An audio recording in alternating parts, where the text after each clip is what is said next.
Right then, it's time to get some Cutthroat Counter-Strike underway. We're into our second group of our second day here for IEM Oakland 2017, and now you can strap yourself in. We have ex-major champions, of course, with the defending major champions, Gambit. However, they have lost their fearless leader, Zeus, and now they take on FaZe Clan, a scary prospect for any Counter-Strike team currently competing this year against those names. We've got nothing and a bit of a change-up. We've got Yanko joining us as well. The man in the checkered shirt, that's what they call him in the novellas. Where was I going with that? I was going to say, nowhere. Like, I'll meet you there. Yeah, I appreciate that. Either way, you know, it's not always smooth, and will it be smooth for Gambit is the question I do want to know, because they lost Zeus and proceeded to perform, and I think that's something that is worth exploring, Yanko. Yeah, I mean, that was the big question mark, right? A lot of props were given to Zeus for his leadership at the major specifically, and then he leaves for Na'Vi, and, you know, that gives you a lot of hope for the Na'Vi roster. But for Gambit, it left a huge question mark. Who is going to step up as the in-game leader? Do they have someone who can fill that role? It turned out to be a Dren. They brought in Fitch, who was unknown to us, you know, internationally. So it was, again, how good is he? Can he compete with the world's best? And I think they both have proven that they can, you know, do their part. Some of the questions are, you know, they've lost some close games on LAN, but basically a Dren with that in-game leading role, you know, his performance individually has fallen off a little bit. So will the rest of the team be able to compensate for that, or does he have to find a way to step up a little bit? Absolutely, and I think something that I'm really intrigued to just throw out there and see what you two debate is just the question of, have we ever seen a player rise to the literally be winning a major as or being as competitive as Hobbit so quickly? I mean, he was playing for Tengri, they loan him out, and suddenly he's winning a major for Gambit. I mean, I haven't seen something so quick. I love it. Every time I walk to an event, he has that same face on him right there. Yeah. He's like literally the first event I saw him, he came by and it looked like a fan or like a little schoolboy. Hey, nothing. How's it going? What? Oh, he plays for Gambit. You know, like, hey, how's it going, Hobbit? But nutty aim. I was about to curse there. I was getting excited for it. But super solid player. And, you know, one thing I'm hoping that I see with Gambit is that they don't get too much in their heads about losing Zeus. Because that's mainly what he brought, was the environment. He brought that grind and that ruggedness to the team. So you don't praise him for the strategy side? Is that I don't. Not necessarily? Honestly, I think a lot of them are aware of what he was doing. He was a very map control, very methodical guy. And I think it's important. I hope the Gambit guys know that, because I think they have a lot to offer without him, and I think he just kind of made them all believe. I hope they don't lose that stitching, so to speak, now that he's gone, because I think they actually still have most of what they needed to win. But if you don't feel like you do, that can go a long way. You can get in your own head, and then you're not performing. Yeah. So. The psychology at Counter-Strike is a 3-hour discussion in itself. The psychology for FaZe, we'll talk about them. They're playing as well. The psychology for FaZe, then, Yanko, has simply just been this whole story surrounding this roster currently in that huddle has been kind of almost a climb to regain what they once had. Nico, perhaps not, but the likes of Guardian's been at the top, Olaf Meister. Now it's just trying to do it in a very different way. Absolutely, and I think the fact that they have been humbled a little bit in the past year or so does help Kerrigan more than anyone else to manage them, right? If they were still at the top of their game when they got into the team, then you suddenly have 3 players who are in contention for the world's best player. How do you, you know, if all 3 of them raise their hand and say, hey, I want to go for a pick in this round, how do you do that? But I think it's way easier to do it now once they've seen how competitive it is, and it's not that easy to remain on top. It's actually really beautiful. We were talking about it before he came with Chad, right? When he came over, I was telling him I saw him talk outside about their problems, and it was actually almost adorable to hear them all speaking English in different languages, and they seem to get their problems out pretty low friction. It was pretty nice. I can imagine that that's something that they've worked on, right? That's something you go through a process, and we're actually going to get this map process underway nice and quickly. It sounds like the players are ready. Let's just see then how this one goes down. We know FaZe don't play Cobble. Is there a Gambit insta-ban? Is it Inferno? I mean, is there anything that they're really uncomfortable on, Yanko? I mean, they tend to play all 7 maps, basically. It just seems like for some reason they stop playing a single map, and then they bring it back into the fold. And we see that Mirage is the last game, and for the last map, and for FaZe, that's like one of their favorite maps, probably the one that they feel strongest on, alongside Inferno. Okay, well, I got actually, FaZe here like 16-6. Damn. Okay. Unless Gambit is not rigid, I don't know about you, but I think FaZe is going to walk all over them. The one problem for FaZe, especially on Mirage, is their CT side, right? I feel that it's still a bit too individualistic. So a team like Gambit, if they're methodical and can isolate FaZe's players in 2v1s and so forth, that's where they can get an edge. Okay, well, already they're jumping straight in. So let's go ahead and head to the edgelords themselves. Jason Moses O'Toole and Just Harry. Yes, Just Harry is the definition of an edgelord. He is a spicy, spicy man, and we're going to kick things off with a spicy matchup. FaZe and Gambit. It is the undefeated FaZe after one day, and the winless Gambit after one day going head-to-head here. So obviously Gambit needing some of these points to survive, to move up, and to trying to break into that top 3 in Group B. Yeah, I mean, these two teams right now really are polar opposites. You know, I mean, you have one team 2-0 up looking fantastic, and the other being 0-2 down. So it's actually 3-0 up, sorry, for FaZe. Yeah, they had a good day yesterday. They're gonna be pretty happy. Guardian is being aggressive in mid, not too worried. He's also got a teammate Olafmeister on catwalk. Nico's starting to push A ramp as well, so they want to get into the action. They want to find out what's coming, and that's going to allow Rain to be cheating over towards mid as well on the stairs. So pretty centralized defense coming out for FaZe, and Nico's just going to keep going forward until he encounters some kind of resistance, but it's not going to happen. Yeah, Gambit, they're just going to be sneaking on up into apartments here. All 5 players, but look at this push from Nico. As he's wrapped all the way through T-Spawn, this could very easily dismantle this play as they slowly but surely start to trickle on in. Carrigan, he can't see anything and he will be going down. Now Guardian, actually one of the only men that stands in the sight here, but quickly he's going to be in with 2, wants to make it a little bit more, but Doja going to be quick to shut him down. Now's Nico on the flank, and uncharacteristically of Nico, he doesn't get anything done. That's craziness from FaZe. They had the read, they had 3 players at the B bomb site, and they can't get anything going for him. Kerrigan obviously gets blinded at a really tough time, but I mean, you got to follow up this. You have Olafmeister not hitting a shot. Guardian does everything he can. But what a round from Gambit, encountering a tough defense when everyone's cheated over and still taking the pistol. So 1-0 is an investment from FaZe. They do have the armor. Adren's going to lead the way up the ramp. He's already pushed in. On top of the boxes, there's a deagle from Nico. Adren has been dinked. He's forced back, but Fitch is going to take up next. And they're starting to make progression. Olaf is one of the few vestiges of defense left for FaZe, and even he's forced away. Yeah, Gambit, they've taken control of the site. They're going to be allowed to get themselves that bomb plant. And now FaZe, with 3 players left alive, how do they go about retaking this? They might just opt to save, but they're going to go ahead and throw that initial smoke in.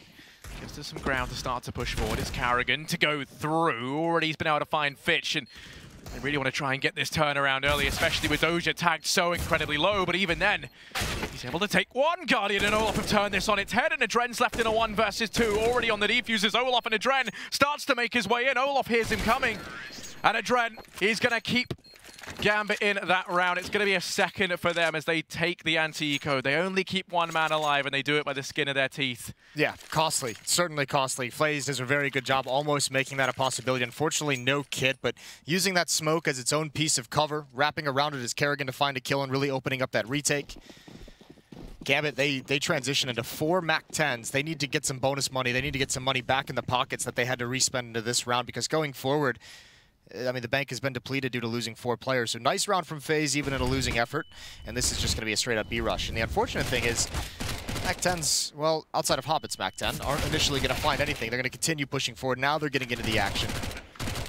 Yeah, now they're all making the bonus money. So nicely done from Gambit. Quick, clean round. But they've got a lot of MAC-10s to upgrade. Or they just keep them and do another rush. Why not? Yeah, I think Gambit definitely probably will tend to do that, right? I mean, when you have to upgrade across 4 players anyway and so little money actually made, it will make sense to do that. So they're going to have 4 MAC-10s in play, Mac Daddies as they're known.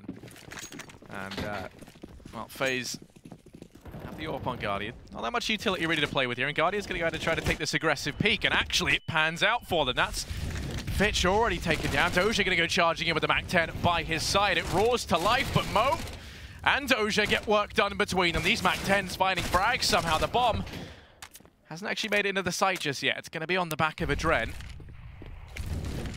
He's grinded to a hole up here in apartments. Now drops down into the site. Still has plenty of time to play with.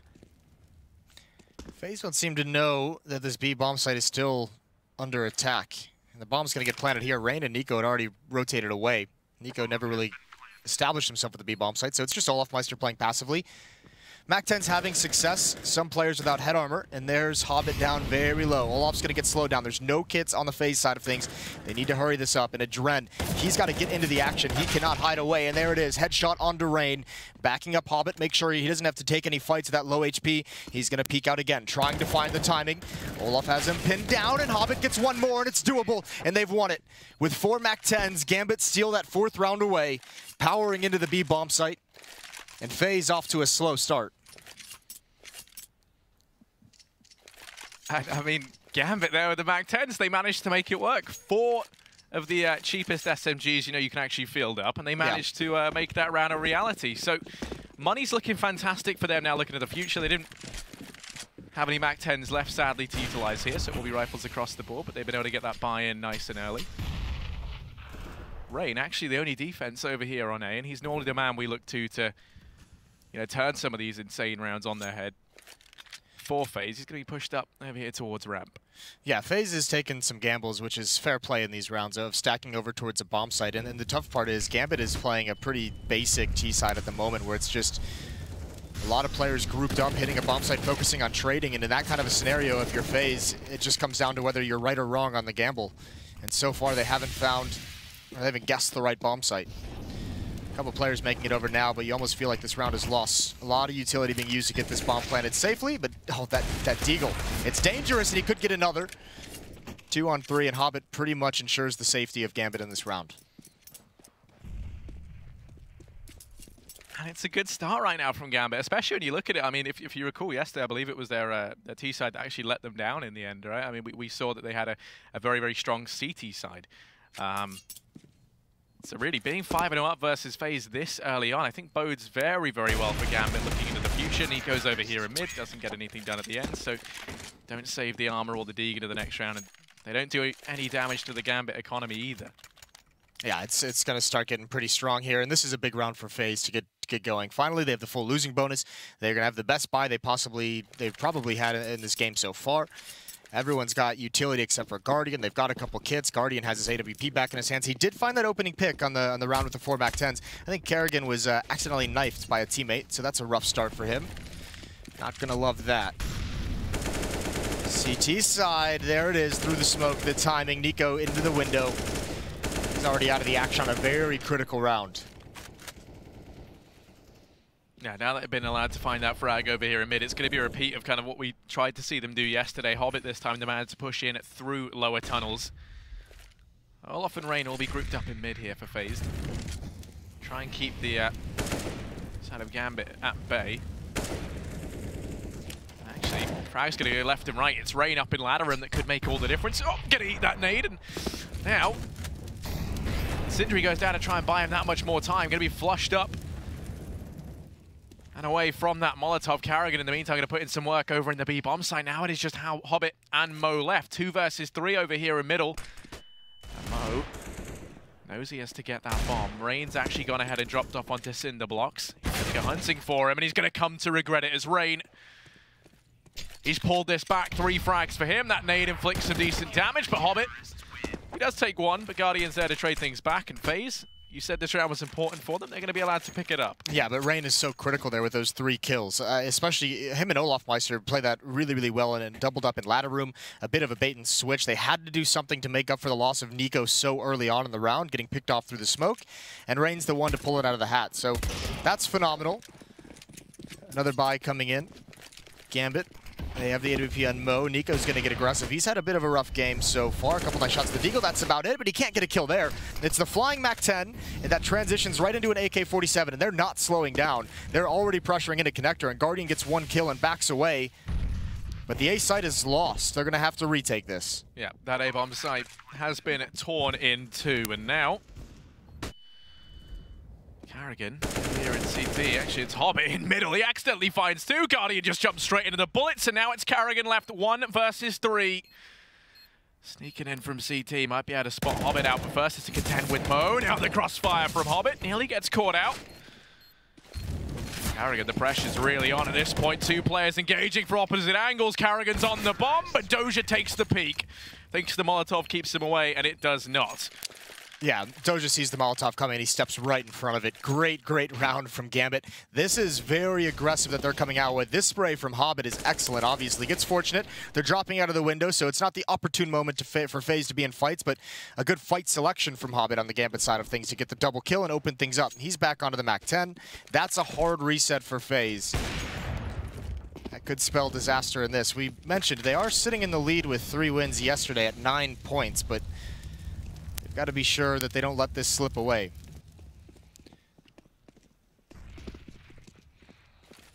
Yeah, I mean, you know, there is still time for that to happen. But not going to read into anything too much and make any bold theory-crafted predictions without proper knowledge. Fish. That's pushed up here towards short. Almost holding things close, but he's already tagged low. That MAC-10 does do serious damage at close range. The aim punch plays into it. Doja isn't looking too healthy, but the MAC squad are here. Kerrigan's allowed to take one, but that will be it for him. And these pistols are doing damage. When you look at it, Doja's tagged very low. Adren's got 71 HP on him, so this Deg on Rain is deadly. You'd have to hope for a mistake out of the Gambit side of things if FaZe wants to win this one in the 2-on-3. And it doesn't look like they're going to make it. No one's peeking, although that perhaps was a mistake. Doja jumping into the air when the peek came in, but he re-peeks and he finds the kill on Nico. He's going to go for another one, and there's the shot finally to take him down. Gambit's going to want to recover that AWP. I don't know if they'll be able to get there in time, so they might have to rebuy that. Not the biggest loss in the grand scheme of things, but now 7-1. And FaZe, that reset is so difficult, so tough that they've got a double save. They're going to be back on pistols again. Deagle's coming out for Rain and Olaf Meister. P250 on Nico. They are really, really hurting in this game. Yeah, this is not the FaZe that we're used to seeing either. Maybe the FaZe that we saw in Malmo, which actually, funnily enough, it was Gambit who knocked them out there, if you recall, in the group stages. So there is just a bit of a... it is almost like Gambit seem to be their kryptonite. That's what we're seeing right now, as this round is just a bit of a decimation once again. Hobbit in with 2 initially, and he wants even more. Going to be on 3. Guardian holds things close. Hobbit in with 4. And it'd be great if he could get the ace on the MAC-10, make a load of money. But Mo can't let stars shine too brightly. It's important to note that Gambit, this is a different Gambit than what we saw yesterday. I mean, this Gambit is much more assertive, much more confident in where they're going in the attacks and the fights they're taking, and they're just being overwhelming. It's relentless aggression from that side, which yesterday they looked a little bit more timid in how they were taking bomb sites, a little maybe more tactical and kind of, you know, trying to think out their approach a little too much. And this time, it's go take the fights and go win. Tactical pause from FaZe as they try and figure out what's going on. Hobbit is 17-5. We saw, what, 20 kills out of Skadoodle, I think, in 10 rounds earlier today in that C9 versus SK game. So if Hobbit gets 3 kills here, he's tied the record. I think that's how it works. Well, there you go. Let's see. FaZe, they are desperately trying to locate that problem. And Keo hasn't been in the team for a while, so... Curious to see how they do play this out. Nice little throwback there. Yep. Sure, Keo's watching, is loving that. Yes, what will come from this? 4 players in the B halls for Gambit. FaZe this time, doubling up over towards Catwalk. Guardian and Olaf Meister going to do a boost. Guardian's up top, watching towards mid. It's going to leave Kerrigan with a big job to do at B. This is a timing hit, and he's got a nade out. He spots the head, and he fluffs the nade, and he's got to recover. And Guardian bails him out. There's Kerrigan with 1, and Guardian cannot hit the follow-up. And Hobbit, he's into the site. He's got 1 kill. He needs a couple more. Guardian just barely gets away. And now this should be pretty much impossible. Yeah, Hobbit's 1 versus 4. You said he needed 3 kills to meet the record. He's going to need the ace to win this round, so... A lot of pressure on this one man's shoulders. That's too much to bear, and Nico going to be judge, jury, and executioner there as he does manage to close in a 2nd round for FaZe. We're going to see an immediate pause coming out of the Gambit side, being up 8-2. So this is an opportunity. They want to again reset the bonus that FaZe had building up. It's going to be tougher, though, because FaZe only loses 1 player, so it wouldn't be as harsh in terms of how many rounds they have to save, but Gambit don't want to let FaZe build up any kind of momentum, any kind of... they don't want them to start building into wins and snowball this into a pretty decent half for FaZe on the CT side. It's still possible to get up towards, you know, 6-7 rounds and have this be you know, a decent half for FaZe Clan going over to the T side. Remember, Yenko said on the desk, this is a CT side that sometimes has its problems for FaZe.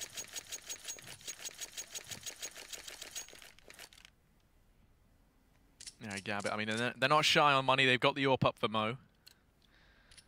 FaZe, meanwhile, got the AWP for Guardian in play. Carried forward from the previous round, of course, and he's going to be on that. Curious to see where he actually heads, but they're back over here towards the B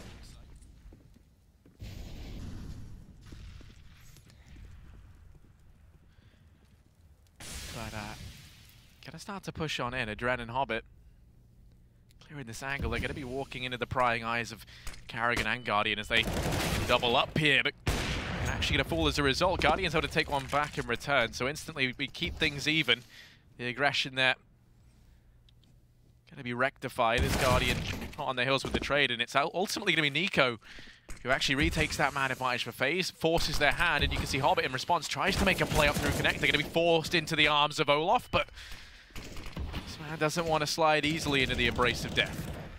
That was very nice presence from Hobbit. Gets in front of the smoke just at the right time. And awkward timing for Olafmeister, who wanted that battle. So he's done some damage, but still in a 3-on-4. Gambit don't have a whole lot of options. They're running low on utility at this stage in the game. One smoke. They're going to transition into a hit towards... Actually, it looks like Hobbit's going to go towards B. Mo is going to wrap around CT spawn towards A. The tough part for Mo coming up is Rain is already pushed. So this kill, if it comes out for Rain, which it's a surprise positioning, it could spell the end. But he's actually going to get lured forward by the presence of Hobbit over at the B bomb site. There's... Oh no, he misses the shot. It's Mo who finds it. That's a great distraction from Hobbit to bring him out of position, but now Nico's up next. And Fitch hasn't seen him. The timing isn't going to work out. Mo's certainly going to go down here. That should be the round. Fitch has got to go try and recover the bomb, as does Hobbit. But Nico can just stall for time while Olafmeister rotates into position. Hobbit. He's somehow able to pick that up. There's only 10 seconds left. It is counting down, and Guardian's watching the cross. There we go. Bomb dropped. Hobbit tries to go for the plant. His hand's been forced, and Olaf going to be quick to peek out from CT. Denies the plant, finds the frag, and gets a crucial third round here for FaZe. That was so very close. Great job by Mo to get that first kill. Unfortunately, thinking Nico is going to be there after a player is so far advanced towards T-spawn, you just never figure that one's going to come. So tough break for Gambit. Nice calls, nice positioning from FaZe. Gambit now steady, or I mean a Guardian, excuse me, steady with the AWP in window room. He's going to get spammed out actually, but he finds the return right through the smoke. Not in the mood to fall there, and Olafmeister still aggressive on Catwalk. Nade's going to do good damage onto Hobbit. Molotov is going to force him back as well.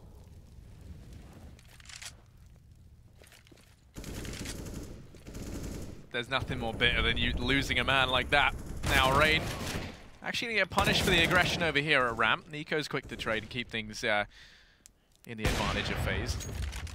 Guardian doesn't quite find anything up from the boost. You can see Gambit. That's enough to send them out of middle. The presence of Guardian watching from Ticket means they decide to fall out of love with mid and instead head up in towards apartments. They're able to find one on a Karrigan. There is still a man here to try and hold the fort. It's Olaf. Steps up when they need him to. Going to be able to drop out Hobbit. Saying that shortly after, they're going to be stepping down from his position as this man on the B-bomb site. Mo is allowed to get the bomb down. A lengthy rotation coming in from Nico. Leaves Guardian here, 17 HP and alone. The only thing is, if he finds his frag, Adren is still a long way out. Slowly but surely rotating up through short. Guardian holding for Nico up in apartments. Mo, his attention fixated elsewhere.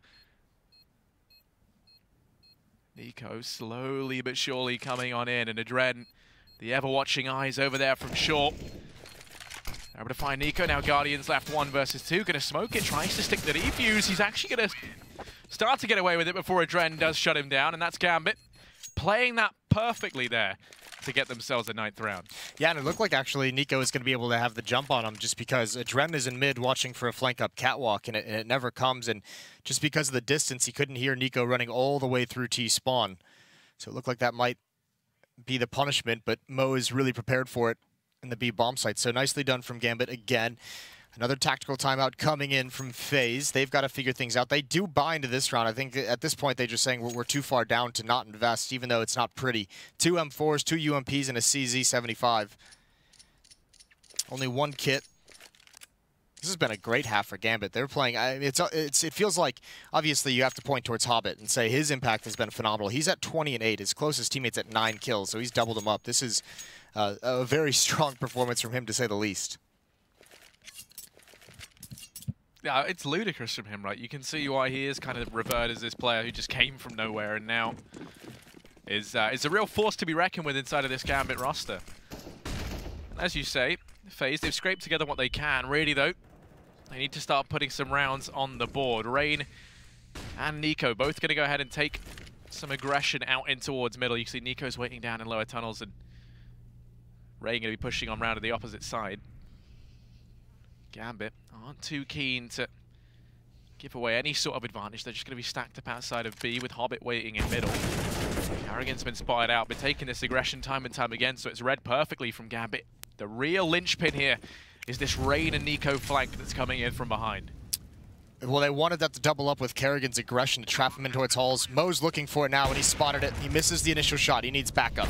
Gonna go for the repeat, finds one. He knows there's another. The no-scope is a leg shot. Eventually, Rain takes him down, but the damage is done. Guardian's backing away with that M4, and Rain with the AWP just has to try and do his best to save it, but he's being wrapped upon. He's being surrounded. Although he might have found an avenue out through the underpass. FaZe, you know their economic situation is dire, so it'd be so big if they could keep these weapons. It looks like they might get away with it. The only man who was within hunting distance was Fitch, and he was dropped out by Guardian. He's swooped in to save the day, keeps Rain alive, and now they have a little bit more to play with in the next round. Question is, with the AWP and the M4 carried forward, do you go for a force here, or do you just plan on ecoing things out? I think if you force in the last round, you force here as well. Because, you have to feel a certain amount of confidence of Guardian having the AWP in his hands, knowing what he can do with it. And also, I mean, you only have 3 rounds. 5 is it almost feels necessary to get if they want to come back into this. It's going to be a very difficult T-side to begin with. So Mo with the pick. Doesn't land the shot, and they're going to fall away from mid control. So mid presence was there, but they switched things up, and now transition, it looks like, into another 4-1 setup. Adren in the B halls, the rest of Gambit over towards the A bomb site. Nico and Olaf Meister are here. Unfortunately, neither of the rifles, neither of the weaponry, the AWP or the M4 is at this A bomb site. Yeah, so instead we're relying on the CZ of Olaf and the P250 of Nico. Gambit start to push on in. Nico's going to be holding close. Olaf actually goes pushing in towards Palace. Now he's got himself an AK to try and work with. That nade does find good damage. Olaf going to be kept at bay. Tries to fall on back, but Adren reads that well. Shuts him down, prevents him saving the M4. And at this point, if you're Guardian, I think you're really thinking about just getting the hell out of there with that AWP. Yes, that's exactly that. That has to be your thought process. Save the weapon for the next one, for the last round. No one hunting from Gambit at the moment. It's been an insanely powerful T-side out of Gambit. And like I said a couple of times, they're not doing anything mind-blowing. It's just very, very basic. Focus on tradings. And obviously, when you have someone like Hobbit having a game like this, your T-side gets that much easier. He's going to come right through the murder hole. And baits out the shot from Guardian. The leg shot comes out. Mo has the position. And he drops him. That's crushing.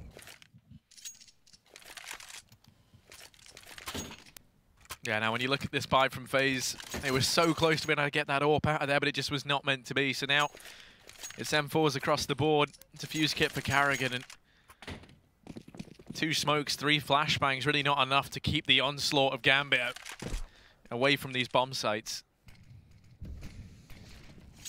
Fitch and Dozier early on, watching for any early aggression out through mid. Want to see if FaZe go for any sort of last-ditch attempt at reclaiming ground here in middle, but that's not meant to be the case, as they've actually stacked B. Not the worst idea. They've been burned a couple times by contact plays from Gambit over towards this B bomb site. So having 3 players there, it also means if Olaf is kind of halfway out that window, he can push up if he chooses, if he doesn't feel the pressure in the B bomb site. He can have a early flank, some kind of information play if he chooses to go that route. Question is, how long do they keep up this B stack? And there it is, actually. He does go for a fight. Adren takes him out. There's Nico's response onto Hobbit, the equalizer, but Adren's going to push forward over towards the B bomb site. Takes some damage. and the rest of Gambit working their way up catwalk. Yeah, they're going to get that positioning entirely for free. No one on that A-bomb site has any vision as to what's going on. Doja going to decapitate two as that B-bomb site has been pried wide open. Nico goes down shortly after. Rain left 1 versus 4, and if there ever was a time for this man to step on up, it would be now. Last round and a half, and FaZe trailing behind. But here he is, Rain in with the first. Make it 2 as he starts to feel things now. And spots out Mo over there towards short. Quick switches out to the AK. Continuing to push on up. Mo going to be holding the angle. Adren watching, and Mo shuts him down. Gambit, they secure themselves a 12th round right at the end. And that's really not how FaZe wanted that half to end up. No, I don't think FaZe expected how visceral Gambit was going to be on their T side. That is impressive. FaZe yesterday gave up some very, very big leads to end with close games, but today they've started out slow, haven't even really shown up. We'll see if they do in the second half. Stay tuned.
It was all Gambit in the first half, and indeed they were powered by Hobbit. 147 ADR essentially, and 22-9 on the scoreline. An incredible performance, putting them in a big lead. They're up 12-3 going into the second pistol round, Harry. Yeah, and I mean, Hobbit is has been doing absolutely insane. I mean, this man has been on for 150 ADR. Is utterly ridiculous. And that's not the sort of ADR you expect from one man versus a team like FaZe. Yeah, no, this was certainly an incredible opening half from him. A performance you don't often see clocked in from individual players on at any degree. So nicely done from him. We'll see if he can continue it in the second half, because I think that would just spell the end for FaZe quickly. Adren's going to be the aggressor in the one tap onto Rain. He's going to get away without taking a point of damage, although Mo, he goes for the peek to back up his teammate, and he takes a lot of damage for it. Down to 5 HP. Kerrigan waiting to pounce over towards A, biding his time, but here's the man, Hobbit. He's taken out immediately by Olaf. Now jumping into window. This is a terrace pistol run that's being highly aggressive, pressuring this A bomb site. They're almost in, but Fitch is there to slow him down and survive even longer. Nico and Olaf are trapped in a triangle now. They have lost all the ensuing battles to actually get into the site, and they have nowhere to go. Olaf has to just fall back, readjust, and find a new angle of attack. Yeah, critically, that bomb right now is just stuck in between this trifecta of death. The 3 Gambit players watching over it, but Olaf He wants to try and spice things up. Moish to be careful. He's only on 5 HP, but he's able to win that one out. And Gambit, they've got themselves the pistol round. That's going to spell disaster here for FaZe. They've been a team that are very, very good at stealing away Anticos with their force buys, and now they kind of need to live up to that more than ever. Yeah, they certainly need that if they're going to come back into this. So 3-13, it's already looking very unlikely, especially considering Gambit now on the defensive side of things. We'd have to see an incredible performance. Doja going to get aggressive in mid again. The scout is out on Cardi, and he's not ready for that. That's going to be an easy kill. And he's even going to push forward a little bit more, but he does decide to fall away. Rain responds onto Mo, gets the dink onto Adren. He needs to live. He's being chased down by Doja. Just holding the trigger, holding W, and he finds the kill. Seemed like Hobbit was caught off guard by Kerrigan, but he's not going to fall quite yet. Yeah, Kerrigan missing these opening shots with the Deeg. That could have really been a lifeline for FaZe in this round. Instead, going to be torn limb from limb by Hobbit. You can see the flank was coming in anyway from Doja, so his life was very much over at that point. And Olaf, well, he's been allowed a lot of ground out here towards A. This actually could be an opportunity for them to work with, but Fitch, not a man of opportunity, shuts him down. Nico, 1 versus 4, Deeg and Scout in hand. I think if there's one man he'd want with this combination, it is Nico. Gonna start to push down through middle. Only has 40 seconds left, but he's got the bomb on his back. Doja. Oh, Nico, he's woken up. Gonna be in with a second. Hobbit and Adren. Now suddenly thrust into a 2-on-2. Adren, 17 HP, pushes into the site and puts Nico to bed. It's going to be a 14th round, but Nico, you can see, he started to wake up a little bit there. Yeah, you start to get scared when he hits those 2 shots. That's when you get a little worried. That's insanely good shots. The follow-up onto Fitch at that range. Regardless, just too much to ask for that 1v4, but FaZe now buying up again. They know they just need to get a win on the board. They know they need to turn it around. This time, they're not going to spread out across the map. They're going to use the utility. They're going to go for an execute. Adren is in connector, Fitch inside the A bomb site. So Fitch, this is a chance here for FaZe, because if Fitch gets isolated, if Adren can't get back in to help him out, there's going to be a lot of trouble, and Fitch just gives it up. They're already turned the corner. Mo's ready, though. The ult picks off Kerrigan in the air, and now Adren coming through. He's brought down low, eventually traded away, but the forces of FaZe have been whittled down, and there's really nothing left for them to do.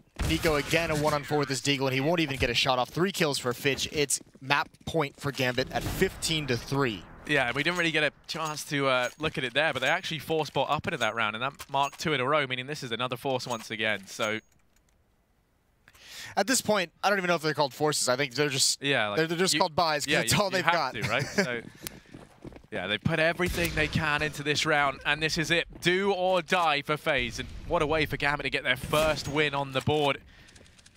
If they manage to close this out, you can see Olaf over here in mid with the scout. Trying to gain some ground for FaZe. They've felt very restricted. They've always been running into a man and losing the duels, and right now it's Hobbit and Doja locking down mid.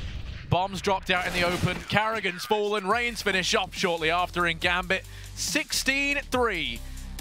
What a way for them to get their first win. Yeah, that's a statement to start the day. Quick match. Didn't expect that one. Powered by Hobbit.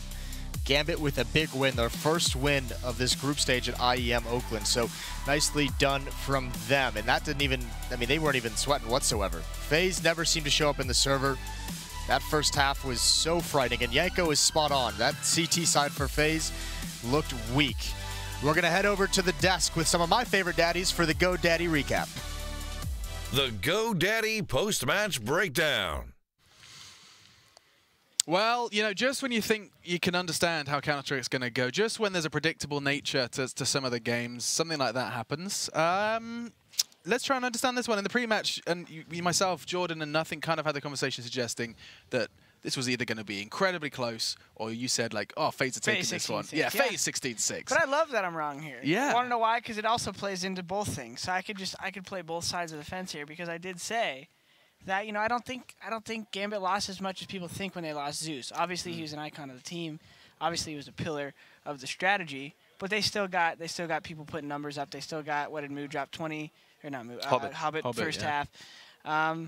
you know, powered by Hobbit. You know, and like you said, you were talking about FaZe as a great T side. They didn't really get to show it. Gambit came out strong, and they kind of put the nail in the coffin. Yeah, their CT side is a little bit questionable, simply because they rely on their individuals. You know, Nico holds connector, Guardian is in window, right? All of swings by Cat. But if you know, let's say molly connector, smoke it off deep, smoke off window, and then you double up on all of Meister, and you get a trade there, or just get the kill on him. And if you can isolate FaZe's players like that, they don't seem yet to have like proper setups where they will maybe, you know, just ignore B, double up on Cat, or let go of mid, be aggressive towards ramp. So Gambit did a great job of exploiting that very early on. You know, the B execute first gun round with 4 Mag 10s, just a bonus round, managed to win that one. Then change of pace later on with a fast A split through connector. They were doing a really good job of changing the pace, switching up the bomb sites, which made it extremely hard for FaZe to get a read on them and basically, you know, counter what Gambit was doing. So to summarize that, I mean, I'm looking for vocabulary here. Is that just because FaZe they need to improve on their reactive calling? Is that what that is? I mean, what is that when they on a map like Mirage? Responsiveness? I think on a map like Mirage, you get into like what Yanko was talking about with the setups, where you're just kind of connector, passive A, window, passive cat B. Because when a team is doing a slow default and they are respecting you, that is fine because that allows you good positions to just move around if you're getting info. But the problem is if you get too stagnant and a team like Gambit is on point round to round with good strats and they're not just defaulting, you're going to get run away, especially like you said, that first gun round, be exec to win that with those Mac 10s, get the money going.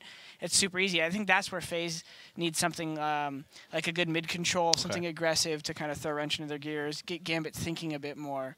Because if you're just relying on everyone in their battles, you're going to lose no matter who you are. These are the Mac 10s you're talking about. We can just see them just stacking up the dollary dues. Yeah, the problem is like FaZe can get away with it because they have such strong individuals, and oftentimes, you know, Nico in connector gets a free kill early on, or a double kill, or he gets a kill, falls back, all of swings from Cat, gets an extra kill, and they win the round just then and there. But the problem is that's where they struggle at the major a lot. And okay, different lineup, but the same problem, especially on Mirage. They were losing to teams like Big, Flipside, Mouse Sports, teams that actually are very sound tactically on their T sides, have a good game plan, have good structure, and by, you know, looking at FaZe's play, FaZe's game, that's where you find the weak spot, and that's how they manage to beat FaZe in those respectful games. So is that a slight, or is that a criticism towards Karrigan, or is this as a team unit they need to work on their understanding of how to react in CT sets?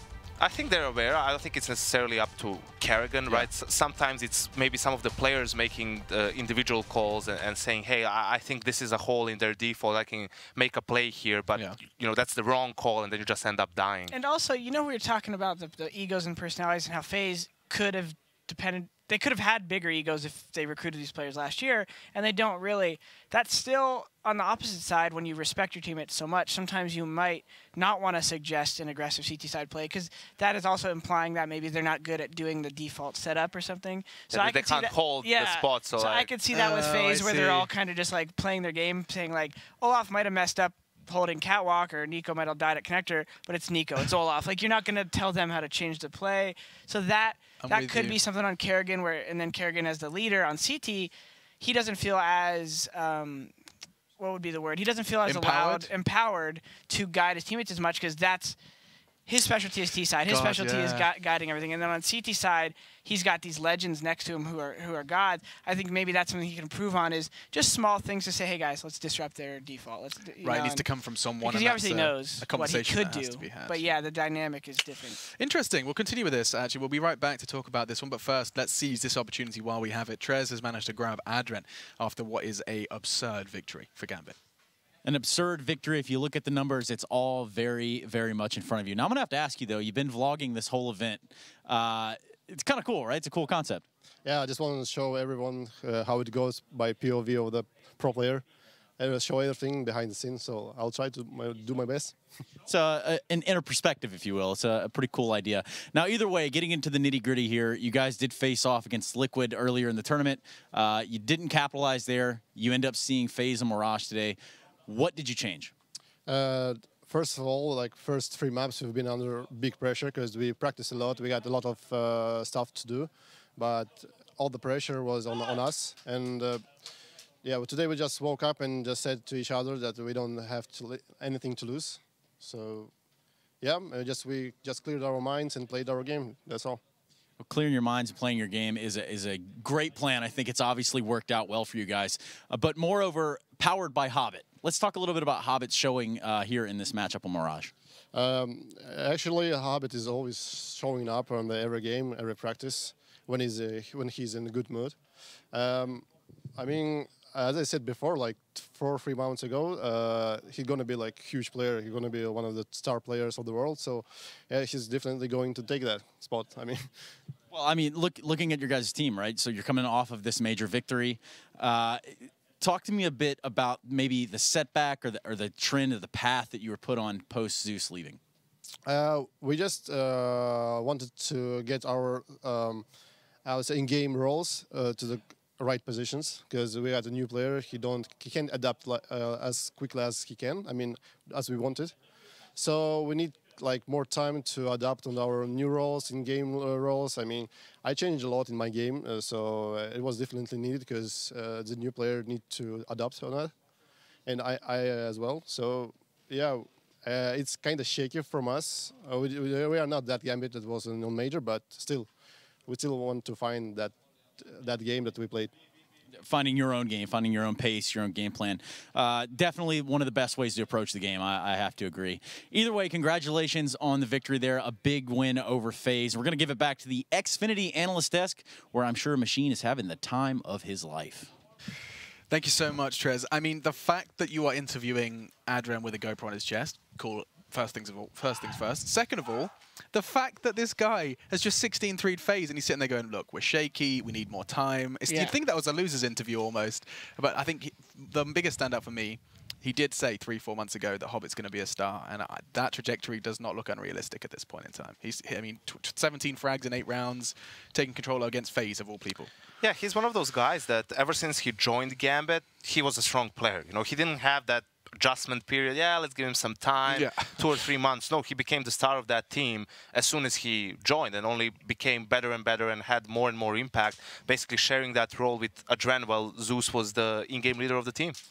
Yeah, it's been exciting to watch him. And you can't help when you see him. What was he? He got that double kill sprayed. The guy's jumping out window, and the camera pans to him, and he's just cheesing harder than anything. It's good to watch. We're just jumping into the Optic game because this is the final round, and it does look like it's going to be coming to a conclusion. I can even hear a hooting and a hollering coming from the Optic camp. They have just picked up the win versus Liquid over on Mirage. So just to keep you in the loop, we are playing 2 games simultaneously. The second stream, if you wanted to go ahead and catch that or check out the VODs, that's all available at twitch.tv/ESL_CSGO. B. That's where you need to head. Basically, just add a B to the URL you're currently on in a second tab. Let's bring up the standings then, guys. So see how that's all shifted and moved around. We've already seen Gambit just pick up a huge 3 points versus FaZe Clan. That makes their life a whole lot more easy coming into the rest of this group play. In the meantime, you can see Optic picked up the most crucial of all 3-pointers. I mean, their first game into the second day here, and a full 3. They have 6 points now, so this is not updated. They already beat Gambit earlier on in the tournament, so Optic with that win is basically in second place. So for them, it is looking good, but they also have to face G2, I believe, in another game. So by no means are they, have they secured their spot in the playoffs. And FaZe, as you've seen, they had the #1 spot, and despite that loss, they still have a very, very high chance, even if they lose their last game, to make it through to the playoffs. Absolutely, they do. Liquid from one rock to the other hard place. They now continue to play here on our primary stream after the break, and you wouldn't believe it. They're up against the Samurai. G2 versus Liquid to see if the North Americans will get in front of that Oakland crowd. We'll jump back into that after this.